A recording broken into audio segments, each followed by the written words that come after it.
The mood around USC is tense.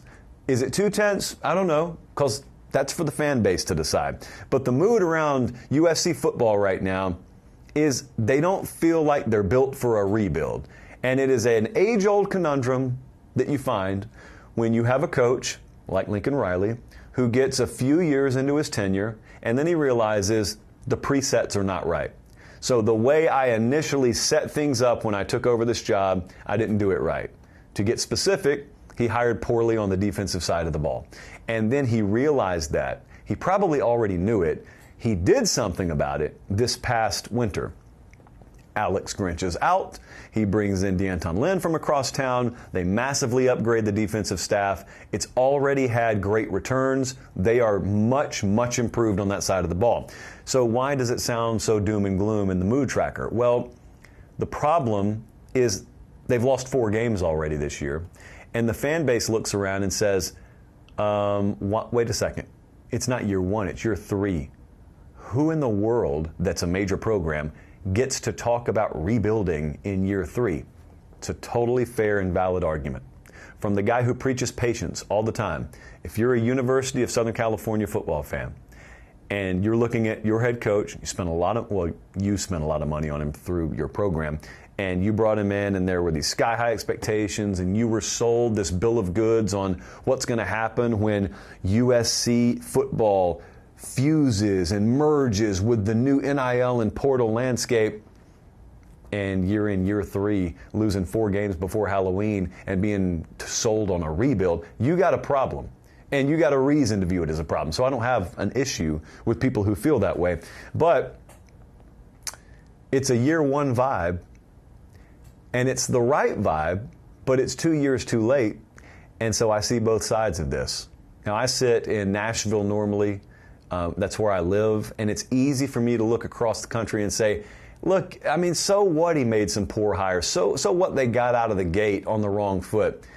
I mean, let him rebuild the program. It's easy for me to say that. I'm not a season ticket holder. I mean, I don't have a closet full of USC gear. I'm not a season ticket holder. I'm not a booster. I'm not anything like that. So that's easy for me to say.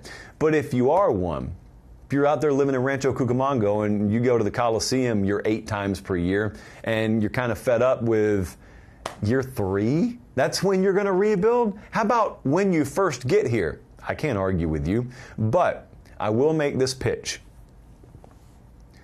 If you feel that way, hit pause on your feeling and bite the bullet for just a second. Just humor me. Let's say you're a USC fan and you decide, even though it shouldn't have taken to year 3, at least Lincoln Riley saw things the right way in year 3. At least he made the right staff moves. At least he's talking about recruiting pass rushers now. You know, all this stuff should have been day 1 stuff. I'm not arguing to you about that. I'm asking, can you bite the bullet for just a second, and can you just clench your fist and say, okay, well, at least he sees it now. So at least we're on the right trajectory now. If you're willing to meet me there for argument's sake, this is what it should look like. If you're going down that road, it is what it should look like. Because, yeah, they've lost 4 games. They've all been 1-possession losses. They have led in the 4th quarter of each of those games. So there's a world where this is a 1-loss team. There's a world where this is an undefeated team, honestly. And it's not all that different than what the current state of the program or the team is. The thing about it is, you're judging on wins and losses. So close losses are losses. And I get that. I'm not trying to sell you otherwise. I'm just saying it's not a terrible spot to be in. And there are a lot of reasons for optimism. But as much as I say that, there is one point of caution that you have to make with calculating the future of USC football. See, I believe in Lincoln Riley. Like, I'm the guy a few years ago who said, I think he can win a national championship. I still feel that way.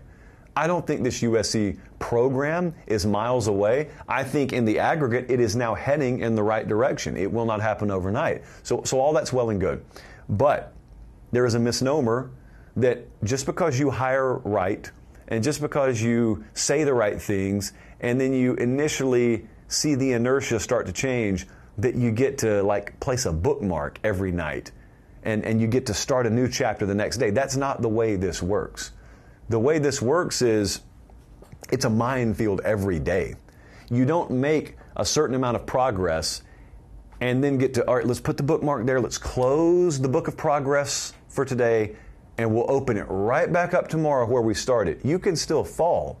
It's a very treacherous climb. That's why it's so hard to do. That's why a bunch of programs have found ways to wander in the wilderness for a long time. Tennessee football is a very good example. You know, you start to make a couple of days, couple of weeks, couple of months worth of progress, and then boom. That's how easy it can happen. So that's the great uncertainty with Lincoln Riley right now. I can believe all I want to in the guy. I can believe in the vision. I can believe in the hires. I believe in all of those things. I can still believe that the recruiting profile can be rectified out there. But there is no guarantee, even if you're right on all that, that it'll work out. So college football does not have bookmarks. It's not the way it works. It would be wonderful if it did, because that would mean you could save all your progress and you could just take that for granted, and that was the default position you could work off of. Nope. Doesn't work that way. Does not work that way.